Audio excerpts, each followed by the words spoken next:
En relación a todo lo que vinimos hablando, ¿surgió alguna duda, algún comentario?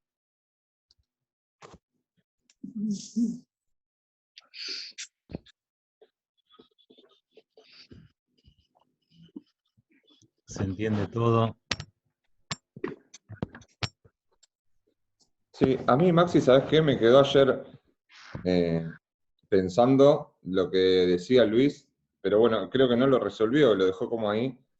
¿Por qué le dio como un peso tan fuerte, casi totalitario? Dejó la duda como que podía ser totalitaria la incidencia de la naturaleza, digamos. Y la deliberación podría ser algo como propio de la naturaleza también.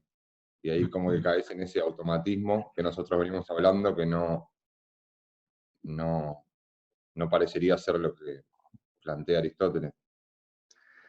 Claro. Bueno, mi convicción es que respecto de Aristóteles, como todo pensador, obviamente estaba limitado por su contexto cultural. De ahí, por ejemplo, su afirmación de que hay esclavos por naturaleza. O, por ejemplo, que el hombre y la mujer se distinguen de algún modo en su dignidad humana. Pero mi convicción también es que el propio Aristóteles por momentos tuvo la capacidad de superar ese condicionamiento cultural y poder alcanzar una cierta visión de la naturaleza humana en cuanto tal. Y en este sentido es que dice que, como yo aclaré o traté de decir el otro día en el encuentro con Luis, que, por ejemplo, afirma cosas tales como que el hombre puede ser amigo del esclavo. ¿Ven? Entonces, si yo puedo tener amistad con mi esclavo o con mi esposa, es porque de alguna manera tienen una dignidad humana que es igual a la mía, ¿sí? Entonces, quizá en Aristóteles no está totalmente resuelto esto. O sí, por ahí Aristóteles lo tenía resuelto, pero eh, recuerden que nosotros tenemos como ética nicomaquea o como los escritos éticos de Aristóteles, lo que son apuntes de clase, ¿sí? Entonces, eh, quizá hay que ver el contexto en el que se tomaron estos apuntes, quién los tomó, quién los puso por escrito, ¿ven? Pero, no obstante, a mí, mi convicción personal es que si nosotros vemos que Aristóteles, de algún modo, se pone por encima de ese condicionamiento cultural, al menos por momentos, ahí está su pensamiento más acabado, más maduro, ¿sí? Después, con relación con la naturaleza, lo que hay que decir es que cuando hay algunas virtudes o vicios que son por naturaleza, ahí hay que entender virtud o vicio, pero no en un sentido propio, sino en un sentido impropio. ¿Qué significa esto? Significa que todos por naturaleza tendemos hacia determinados excesos y también hacia determinadas acciones nobles. Es decir, por ejemplo, hay quienes por naturaleza son propensos a ser generosos y a compartir lo propio, y otros que por naturaleza son propensos a, digamos, a retener lo propio y a no compartirlo. ¿Ven? Pero ni uno ni otro son o liberales en sentido propio o egoístas en sentido propio. ¿Se entiende lo que digo? Es decir, por ejemplo, yo puedo estar por naturaleza inclinado a dar, pero eso no significa que yo sea realmente virtuoso en el sentido de tener verdaderamente la virtud de la generosidad. Porque el generoso no es simplemente aquel que da, sino es aquel que da cuando es debido la cantidad de vida, del modo debido a quien es debido. ¿Se entiende? No es simplemente dar, ¿sí? Alguien que siempre da y da todo, quizá no es virtuoso en absoluto. ¿Se entiende? Me parece que también hay como una distinción entre lo que sería una inclinación natural y esa etapa de decisión, que ahí también aparece la idea de virtud, que nuestras inclinaciones por sí solas no nos hacen virtuosos. Bueno, por eso, es verdad que nosotros podemos ser naturalmente inclinados hacia algunas virtudes o naturalmente inclinados hacia algunos vicios, por nuestra, de alguna manera por nuestra cultura, por nuestro modo de ser, por cómo fuimos criados, ¿sí? Pero después depende de nosotros transformar eso en auténticas virtudes o no, o de alguna manera no tomar las riendas de eso y que se conviertan en auténticos vicios.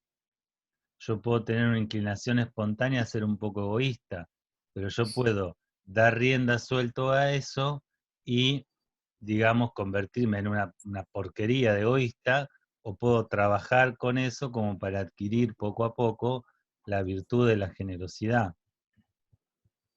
También hay cuestiones culturales, y más así en el área de Grecia, el principio de hospitalidad, por ejemplo, hay hábitos y hay costumbres que regulan, son reguladores así sociales. La mayoría de la gente es hospitalaria y es por costumbre, no Bueno, por un acto, no por un acto interno, digamos. bueno, Se vería mal visto entre ellos si no lo fuera. bueno, pero puede ser que algunos de los que tienen esa costumbre a su vez desarrollen la virtud y otros que lo hagan simplemente por una suerte de condicionamiento social hacia eso. Es decir, Sí, ahí entra mucho lo que vimos la ética en esa conceptualización primera del ethos costumbre.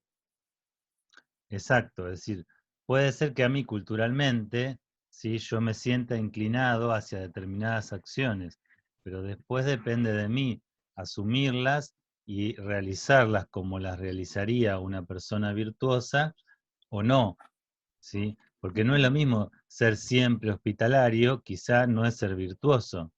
Ser virtuoso implicaría, digamos, ser hospitalario en el momento oportuno, ¿sí?, y con la persona adecuada, no con cualquiera, y ofrecerle lo que razonablemente hay que ofrecer a un huésped, y no todo, ¿sí? Los esquimales le ofrecen la esposa a los huéspedes, así dicen, ¿verdad?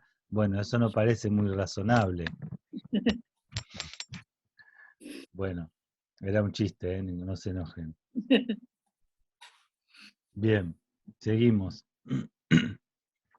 Estamos en el capítulo 2. Aristóteles habla entonces de la distinción entre el deseo y la elección. La elección no puede ser de cosas imposibles, ¿no? Por ejemplo, ahí se menciona la inmortalidad. Nosotros sabemos que no podemos elegir no morir, ¿sí? O de cosas que siendo posibles, pero no dependen de nosotros, ¿ven? Uno no puede elegir que tal o cual equipo gane. Es posible que River le gane a Boca, pero puede no pasar, ¿ven? Y yo no puedo elegir, por más que sea de River, que River le gane a Boca. Bien. El deseo se refiere al fin, ¿ven? Y la elección se refiere a los medios. Esto ya lo vimos, yo hice todo un preámbulo amplio referido al acto humano, al acto voluntario, para que ustedes se den cuenta de esto, ¿ven? El apetito, el deseo es de los fines, y la elección se refiere a los medios, que es fruto de una deliberación. No obstante, generalmente los fines que nosotros nos proponemos o que deseamos han sido previamente a convertirse en fines objetos de deliberación. ustedes se proponen como fin ser profesores de filosofía. ¿Pero por qué? Porque previamente deliberaron y descubrieron que ser profesores de filosofía es un medio eficaz para alcanzar la plenitud humana. No para llenarse de dinero, se los aclaro ahora. Bien. Después habla Aristóteles de la relación y la distinción entre el deseo y la opinión. La opinión puede extenderse a todos los asuntos y cosas, y lo propio de las opiniones es que pueden ser verdaderas o falsas. En cambio, la propiedad de las elecciones es ser buenas o malas en sentido moral. ¿Ven? Son precisamente nuestras elecciones las que nos hacen tener un carácter virtuoso o vicioso, nos hacen ser buenos o malos. ¿Ven? Es verdad que elegimos en base a convicciones, ¿sí?, que a veces son más o menos fundadas. ¿Ven? Generalmente la persona que procura ser virtuosa procura que sus elecciones estén fundadas en principios morales, no en meras opiniones. Por ejemplo, nosotros dijimos que puede ser una opinión culturalmente aceptada en estos momentos que hay que obrar siguiendo el dictamen del corazón. Si tu corazón te lo dijo, eso es una opinión culturalmente, digamos, aceptada, que uno tiene que seguir el dictamen del corazón. Si tu corazón te lo dijo, entonces tenés que hacerlo. ¿Ven? En cambio, el hombre que procura ser virtuoso no se deja llevar por opiniones, sino que dice, bueno, yo puedo obrar siguiendo el deseo de mi corazón o puedo obrar siguiendo el dictamen de la razón. ¿A cuál le tengo que hacer caso? ¿Qué es lo verdadero? ¿Que obre según el dictamen de una razón recta o según el dictamen de un deseo? Además, el deseo muchas veces es como el tiempo. Bien, hoy está nublado, mañana está soleado, y así. Hoy deseo una cosa, mañana deseo otra. Hoy deseo decirle a mi novia que me quiero casar con ella y estar toda la vida junto a ella, ser felices y comer perdices. Mañana deseo, no sé, salir con mi vecinita. ¿Ven? Entonces, ven, el deseo es como el tiempo. Lo que quiero decir con esto es que el hombre que procura ser virtuoso busca anclar sus elecciones no en meros opiniones, sino en una ciencia, por ejemplo, en la ciencia moral, que claro, ya dijimos que no es como la matemática, no tiene el mismo grado de certeza, pero hay una ciencia moral, y la ciencia moral establece que uno de los principios es, por ejemplo, obrar siguiendo el dictamen de la recta razón. ¿Se entiende?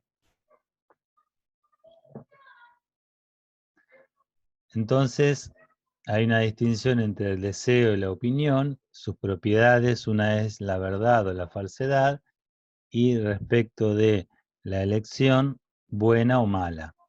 Somos virtuosos porque elegimos lo que juzgamos exactamente como bueno, pero también opinamos sobre lo que no sabemos enteramente. Por otra parte, aunque la elección pueda ser mala,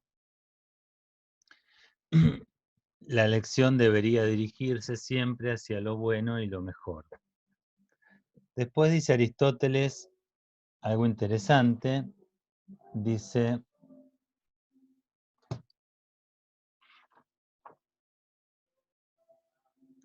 así: algunos son capaces de formular buenas opiniones, pero a causa de un vicio no eligen lo que deben. ¿Ven?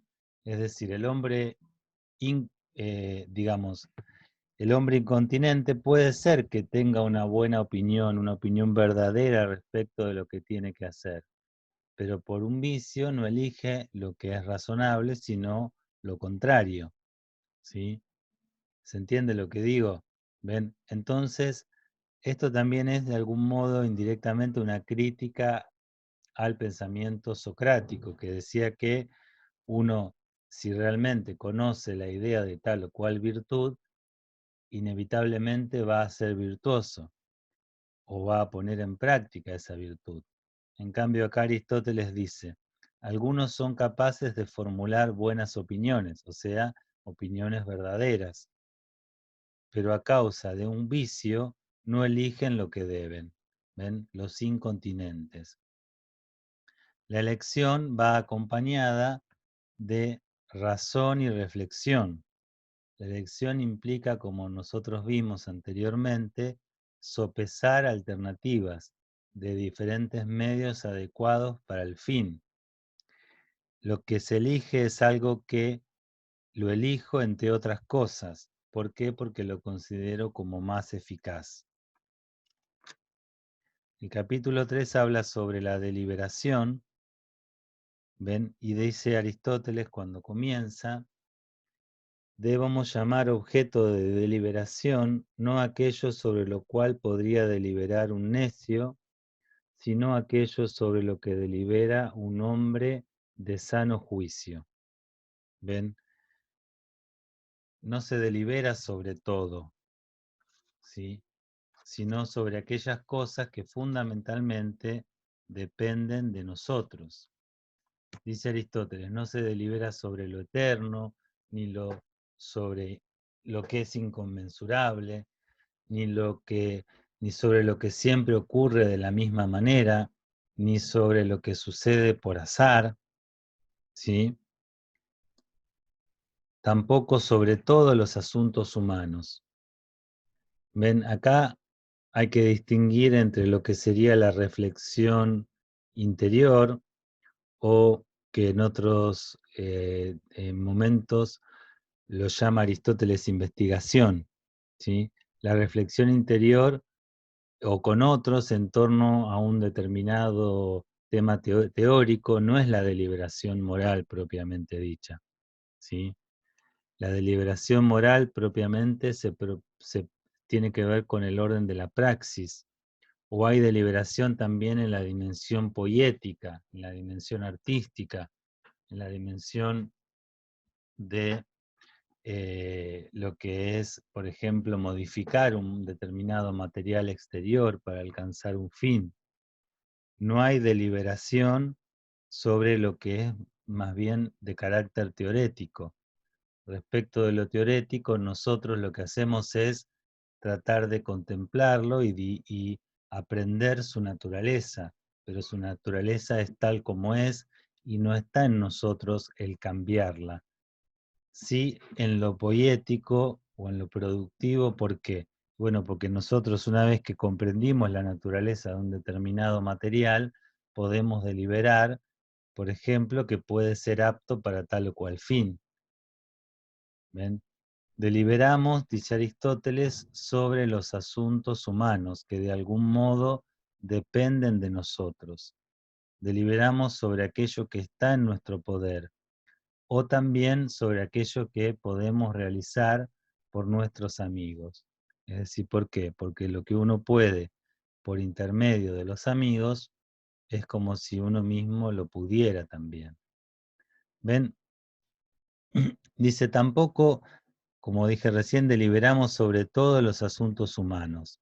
Por ejemplo, dice, ningún lacedemonio delibera sobre cómo los escitas estarán mejor gobernados, pues ninguna de estas cosas podrían ocurrir por nuestra intervención.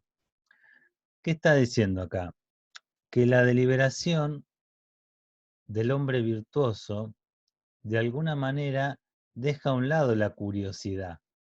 Es decir, uno no delibera sobre lo que no... Si uno estuviera, digamos, deliberando, no sé, a ver, si yo me pasara toda la tarde deliberando sobre cuál es el mejor modo más eficaz para combatir el coronavirus en el norte de Italia, ¿sí? Por más que eso pueda ser en sí mismo objeto de deliberación, eso sería como una deliberación propia de un necio, porque en absoluto depende de mí eso, ¿sí? Si yo fuera jefe de la comuna de una ciudad del norte de Italia, sería imprescindible que yo deliberara sobre eso. Pero si yo me pongo a deliberar sobre lo que en absoluto depende de mí, lo más probable es que deje de deliberar y de realizar aquellas cosas que sí dependen de mí y se esperan de mí. ¿Ven? Entonces, la deliberación no es sobre todos los asuntos humanos que en sí mismos pueden ser deliberables. Porque si yo perdiera tiempo, por ejemplo, en investigar las condiciones de tal ciudad del norte de Italia para ver de qué modo puede combatirse, bueno, eso sería una vana curiosidad que seguramente me distraería de mis obligaciones pertinentes. Por ejemplo, ser buen profesor, ser buen padre, ser buen amigo, ser buen esposo. ¿Ven? Entonces, deliberamos sobre los asuntos humanos, pero sobre todo de los asuntos humanos que dependen de nosotros y que están en nuestro poder y que es nuestra obligación realizarlos. Eso, por ejemplo, es algo que debería llamarnos la atención, porque, por ejemplo, vivimos en una cultura en la que permanentemente los medios de comunicación nos están poniendo objetos de deliberación, ¿sí?, que son cosas que en absoluto dependen de nosotros. Una cosa es estar informado de cómo está el mundo, pero el estar permanentemente proponiéndome a mí mismo objeto de deliberación de cosas que en absoluto dependen de mí, sería algo propio de un necio, porque además me quitaría tiempo de ocuparme de lo que realmente sí depende de mí. ¿Se entiende lo que quiero decir? ¿Algún comentario mientras me cebo un mate? Igual ya se me enfrió totalmente, ¿no?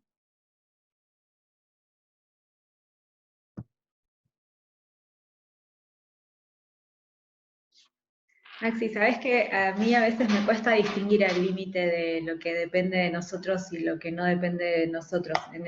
Por ejemplo, en el ejemplo que vos pusiste, pensar en esta idea de que hay comunas de profesionales que están trabajando conjuntamente para realizar alguna tarea específica en un lugar distante. Ahí se pierde un poco esta idea de lo que está fuera de nuestro alcance. Pensando en este ejemplo, ¿no? De, bueno, qué acciones podemos llegar a tener con respecto a qué pasa con el coronavirus en un determinado lugar. No sé, hay grupos de diseñadores que están haciendo cosas que están relacionados en todo el mundo. Hay grupos de investigadores que están desarrollando vacunas en todo el mundo. Entonces, es como que a Bueno, veces se complejiza mucho más la idea de determinar qué está en nuestro alcance y qué no. bueno, yo creo que ahí lo que importa es saber, digamos, por ejemplo, cuáles son lo que se llama como mis deberes de Estado.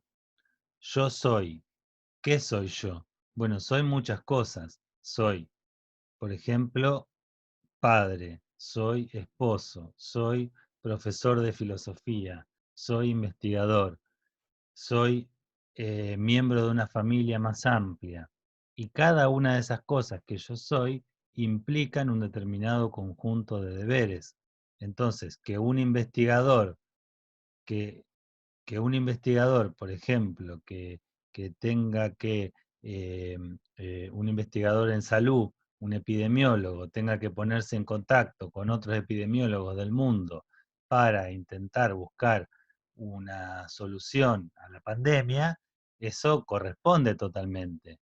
Ahora, si yo no soy epidemiólogo, bueno, lo que me corresponde a mí es, en tanto ciudadano, estar informado un poco de lo que está pasando en el mundo de una manera lo más seriamente posible. Pero ya no me corresponde a mí ponerme en contacto con epidemiólogos para investigar eso. Sobre todo, ¿por qué? Porque hay muchas cosas que sí le corresponden. Entonces, lo más probable es que si uno se deja llevar por la curiosidad, que es un vicio, no se ocupe de las cosas que sí tiene que ocuparse, teniendo en cuenta cuáles son los roles específicos de uno. ¿Se entiende, vale? Espera que estaba desactivado el micrófono. Sabes que cada vez que decís que la curiosidad es un vicio, y para mí la curiosidad es el inicio de toda investigación, así que ahí tengo como una señal de alerta que No, bueno, pero es ahí como estamos la entendiendo, curiosidad sin dirección, digamos. claro, estamos entendiendo de manera diferente lo que es curiosidad. Es decir, que uno tenga deseo de saber en aquellas cosas que compete saber, ¿sí? Que a uno le Sí, compete saber, eso es algo bueno. Ahora bien, si vos, por ejemplo, estás haciendo una tesis de filosofía y discernís que para realizar tu labor tenés que dedicarle, por ejemplo, no sé, 3 horas por día a la tesis, y si vos te sentás a estudiar esas 3 horas por día y cada vez que suena el celular con alguna noticia, una campana de un canal que te suscribiste por información del coronavirus, sí. vas a abrir la campanita y vas a mirar el video y bueno, ¿ven? Eso sería una curiosidad desordenada que te impide cumplir con lo que es digamos, tus convicciones, tu florecimiento como ser humano. Sí, más una dispersión Claro, sería. bueno, la Ahí, curiosidad en el sentido de dispersión estoy hablando yo, de la claro. atención, está No de bien, deseo sí. de saber, por supuesto. La curiosidad que nos distrae de las cosas que sí nos competen. Bien. Pero Listo, gracias. entonces, Sí. decí, No, no, no, ya eso, perfecto, listo. Era nada más que tener de- clarísimo esa distinción. claro, no. Deliberamos sobre los asuntos humanos que de algún modo dependen de nosotros. Deliberamos sobre lo que está en nuestro poder, es decir, sobre aquellas cosas que constituyen nuestras obligaciones morales, nuestros fines morales, y deliberamos sobre el mejor medio de alcanzarlos. ¿Ven? Lo que es objeto de deliberación, dice Aristóteles, ¿sí? Es lo que puede hacerse por nuestra intervención, aunque no siempre de la misma manera. Es decir, hay asuntos que son, digamos, que requieren un margen de deliberación más amplio y otro menos amplio. Por ejemplo, Aristóteles da el ejemplo ahí de la gimnasia o la navegación. Bueno, en la gimnasia hay como parámetros más establecidos para conservar la salud del cuerpo. No hay tanto que deliberar, ¿sí? Aunque sí hay que deliberar. ¿Por qué? Y bueno, porque no es lo mismo la gimnasia para un hombre de 40 que para un chico de 15 que para una mujer de 80, ¿sí? Pero ya hay parámetros generales más o menos establecidos.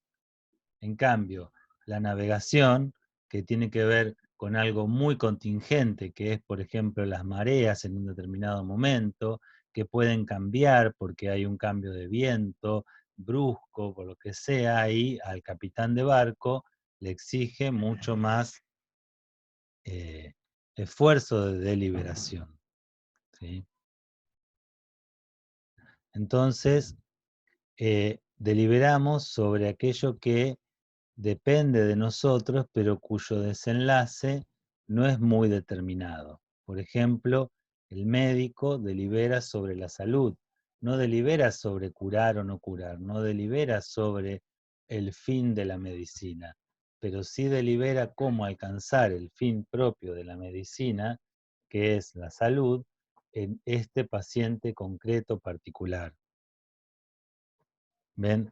Cuando no se tienen los conocimientos suficientes para realizar un buen diagnóstico, lo que hay que hacer es pedir consejo, ¿sí? Como hablábamos antes, sobre todo en aquellas cosas que tienen que ver con decisiones importantes. Dice Aristóteles, no se delibera sobre los fines, sino sobre los medios. Todo esto creo que ya ha quedado bastante claro. El médico no delibera si curará o no, porque es el fin de su arte.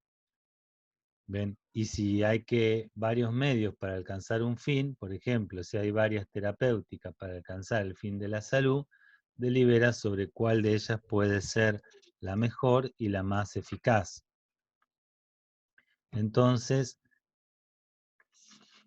vemos que la deliberación también se abandona si se descubre que no es posible por ejemplo, obtener los medios necesarios para alcanzar el fin. ¿Se acuerdan? Si ustedes quieren estudiar filosofía, ¿sí? Entonces dicen, bueno, voy a estudiar filosofía. ¿Es posible para mí? ¿Tengo capacidad? Sí. ¿Hay filosofía en la ciudad en la que yo vivo? Sí. Ah, pero resulta que filosofía se cursa a la mañana, a la tarde y a la noche, y yo trabajo a la mañana y a la tarde y solamente puedo cursar de noche. Entonces, ¿puedo estudiar filosofía? Y bueno, por ahí lo voy a poder hacer de una manera muy fragmentaria y no voy a poder recibirme en 5 años como yo quería. ¿Ven? Entonces, por ahí diga, bueno, no es posible para mí en este contexto estudiar filosofía.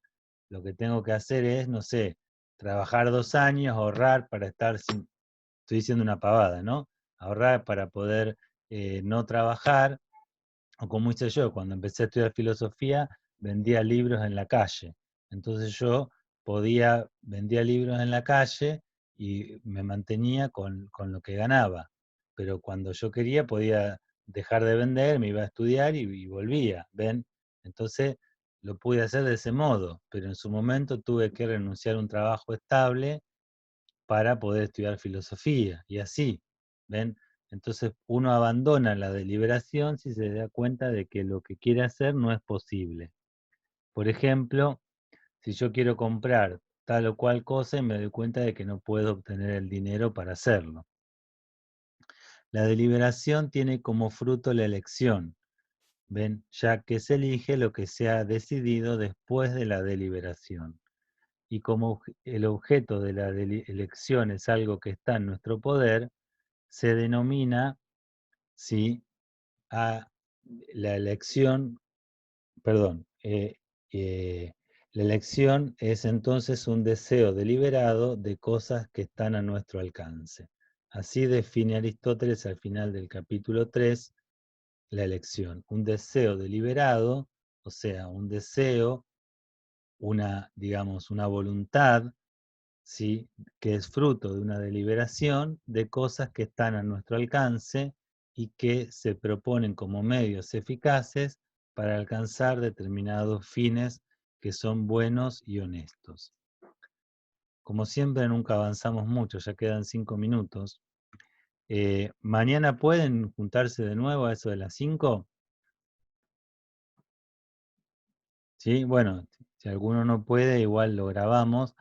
Yo mañana les mando un link por el campo, así avanzamos un poquito y terminamos por ahí el libro 3 y la semana que viene vemos algo del libro 6 y el 10. ¿Alguna pregunta hasta acá? Ven, lo que hicimos es analizar lo que es el acto voluntario, el acto verdaderamente o plenamente humano, y ver todas las cosas que se ponen en juego en ese acto. Y Aristóteles, como yo les digo, parte de la convicción de que el hombre está llamado a ser humanamente responsable de sus actos, y que si uno es un ser vicioso o que se deja llevar por sus pasiones, en el fondo siempre es responsable de eso.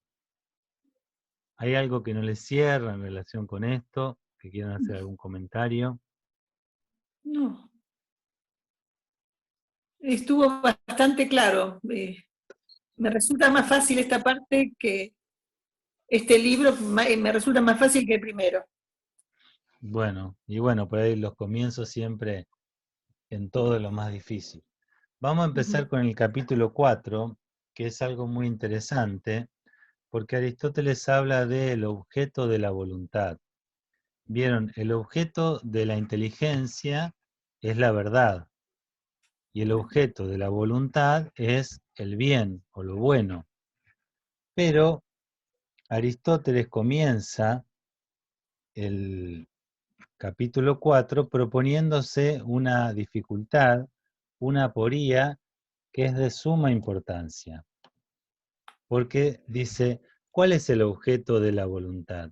¿Es el bien objetivo, digamos así, o el bien aparente, o el bien de carácter subjetivo?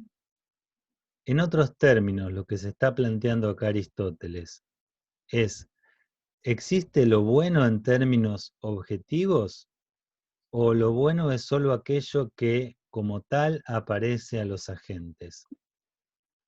¿Qué les parece a ustedes? ¿Hay un bien de carácter objetivo, un bien humano, o lo bueno es lo que aparece como bueno a cada uno de nosotros? Ya vamos a ver la respuesta de Aristóteles. Mm.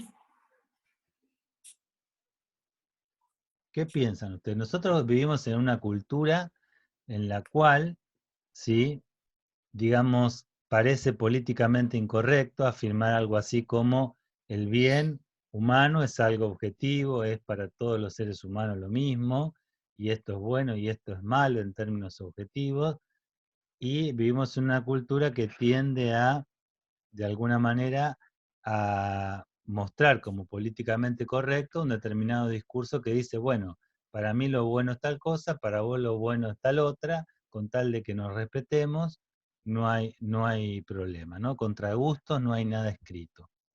¿Qué opinan ustedes? Ya vamos a ver qué dice Aristóteles. Creo que a esto Aristóteles lo dice antes, ¿no? Cuando hablaba de que ¿Quién no es está lo hablando? mismo para No uno se te cargar escucha cierto fuerte. peso. ¿Quién está hablando? Perdón. Victoria. ¿Victoria? No, Sí. ni te veo, ahí te veo. Habla un poquito más fuerte, Victoria, por favor. Bueno. Que creo que a esto Aristóteles lo dice antes, ¿no? Cuando dice que no es lo mismo para unos llevar cierto peso que para otros, y por eso la importancia del término medio. ¿Tiene que ver con esto? No te estoy entendiendo bien. El término medio tiene que ver con la virtud que elige el término medio, y el término medio, decía Aristóteles, que es para cada uno distinto. Aunque Aristóteles ya había dicho que hay actos, acciones y pasiones que son intrínsecamente malas, frente a las cuales no cabe la posibilidad de plantearse término medio alguno. Es decir, por ejemplo, la envidia, el sentimiento de envidia, es para Aristóteles intrínsecamente malo, y uno no podría decir, bueno, envidié lo suficiente a tal persona o no, digamos. Claro. De algún modo Pero, o esto sea, le... en relación a esto, perdón, sí. No, dale, Victoria. O sea, en relación a esto de que no hay un bien objetivo, porque para cada uno es diferente. Como creo que habías hecho esa pregunta antes. Sí. Bien. Para Aristóteles, vamos a ver que hace una diferenciación muy interesante, ¿sí? Para Aristóteles hay un bien humano de carácter objetivo, eso es cierto, pero también es cierto que el bien es lo que le aparece en un sentido a cada uno. Eso va a depender de nuestro carácter, pero ya se corta. Mañana